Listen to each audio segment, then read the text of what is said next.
नमस्कार किसान भाइयों, आप सभी का हमारे YouTube channel Rahul social worker में स्वागत है। किसान भाइयों, आज के वीडियो में हम बात करने वाले हैं मिर्च में लगने वाले लीफ कर्ल डिजीज यानी पत्ती मुड़क रोग के बारे में। तो वीडियो को शुरू करें उससे पहले आप लोगों से निवेदन है कि अगर हमारा वीडियो पसंद आए तो चैनल को सब्सक्राइब करें, ज्यादा से ज्यादा लाइक करें और अपने सारे दोस्तों में उसको शेयर करें। तो चलिए वीडियो को शुरू करते हैं। किसान भाइयों, मिर्च में जो लीफ कर्ल डिजीज यानी पत्ती मुड़क रोग लगता है, इसमें कई तरह के लक्षण होते हैं और ये मेनली 3 तरह के इसमें लक्षण दिखते हैं जो कि अलग अलग लक्षण होते हैं। अगर आप मिर्च की पत्ती को ध्यान से देखेंगे तो अगर मिर्च की पत्तियां ऊपर की तरफ मुड़ी हुई हैं तो इसमें थ्रिप्स लगा है, और अगर नीचे की तरफ मुड़ी है तो इसमें माइट यानी मकड़ी का आक्रमण है। और तीसरा होता है वायरस। जब थ्रिप्स और माइट का ज्यादा प्रकोप हो जाता है तो वायरस रोग उसमें। तो किसान भाइयों, सबसे पहले जानते हैं थ्रिप्स के क्या लक्षण हैं। कैसे हम जानेंगे कि हमारे मिर्च के फसल में थ्रिप्स लगा है। तो अगर आप पत्ती को देखेंगे यानी मिर्च की जो पत्ती है उसको आप देखेंगे तो वो ऊपर की तरह मुड़ी हुई दिखाई देंगी। ये शुरुआत में जो नई पत्तियां होती हैं वो ऊपर की तरफ मुड़ती हैं और धीरे धीरे करके जो पुरानी पत्तियां होती हैं वो भी ऊपर की तरफ मुड़ जाती हैं। उसके बाद दूसरे नंबर पे आता है माइट यानी मकड़ी। कैसे हम पहचानेंगे कि मिर्च में मकड़ी लगी हुई है यानी माइट लगा हुआ है। इसमें क्या है, अगर मिर्च की पत्तियों को आप ध्यान से देखेंगे तो ये नीचे की तरफ मुड़ी हुई दिखाई देती हैं, और जैसे पत्तियों को और ध्यान से देखेंगे नीचे की तरफ, उसको अगर थोड़ा सा देखेंगे पत्ती को तो उसमें सफेद सफेद या रेड कलर का सिम्टम्स यानी लक्षण दिखाई देता है। और इसके बाद आता है वायरस।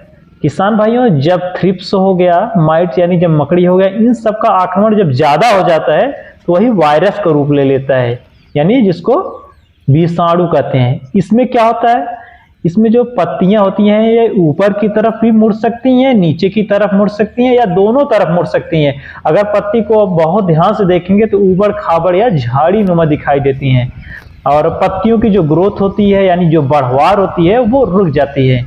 अगर फल लगा हुआ है यानी फल वाली अवस्था में है पौधा तो फल गिरने लगते हैं, और अगर फूल लग रहा है तो फूल भी धीरे धीरे वो करके गिर जाते हैं और पूरे तरीके से अव्यवस्थित दिखाई देते हैं।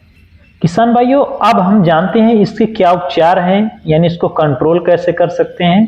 तो सबसे पहले एक बात आपको ये ध्यान रखना है, अगर शुरुआती अवस्था में आप इसको कंट्रोल कर देते हैं तो बहुत अच्छा है, बहुत बेटर रहता है। अगर ये रोग फैल गया तो इसको कंट्रोल करना, इसका बचाव करना बहुत ही मुश्किल हो जाता है।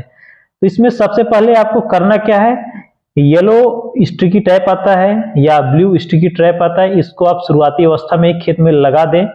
और दूसरा उपाय ये है, अगर रोग फैल गया है पूरी तरीके से खेत में तो इसमें बहुत सारी दवाएं आती हैं जो कि अलग अलग नाम से, अलग अलग कंपनियों के नाम से आती हैं। उसका आप उस दवा का स्प्रे करके आप इसको रोकथाम कर सकते हैं या इसको बचा सकते हैं। किसान भाइयों, अब हम अगर केमिकल स्प्रे यानी रासायनिक दवा का छिड़काव इसकी बात करें तो इसमें जो पहली दवा आती है वह इमिडाक्लोप्रिड 17.8% ESL, इसका ये टेक्निकल नाम है जो कि अलग अलग कंपनियों के नाम से आता है, जैसे कॉन्फिडर हो गया, कॉन्फिडर सुपर के नाम से हो गया, बायर का जो है एडमायर है, तो अलग अलग कंपनियों के नाम से आता है। तो किसी का भी आप स्प्रे कर सकते हैं। इसकी जो मात्रा है वो 1 ml पर लीटर के हिसाब से इसका उपयोग कर सकते हैं।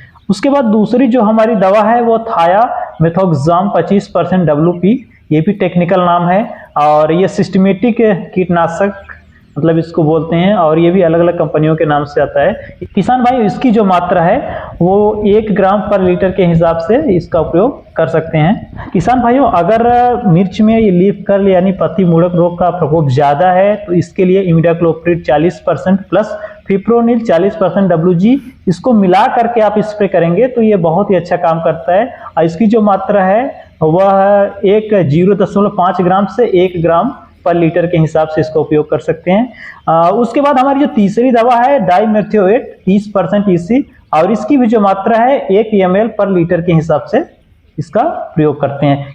किसान भाई, एक ही दवा का स्प्रे नहीं करना है, उसमें होता है क्या है, जो कीट होते हैं उसको उसके प्रति भी सहनशीलता आ जाती है। तो अगर दवा बदलते रहेंगे तो ये ज्यादा कारगर या ज्यादा क्या बोलते हैं लाभदायक होगा। तो किसान भाइयों आशा करते हैं कि आपको ये वीडियो पसंद आया होगा। अगर वीडियो पसंद आया है तो चैनल को सब्सक्राइब करें और ज़्यादा से ज़्यादा अपने किसान भाइयों को शेयर करें ताकि ये जानकारी उन तक पहुंच सके। तो बहुत बहुत धन्यवाद आप सभी का।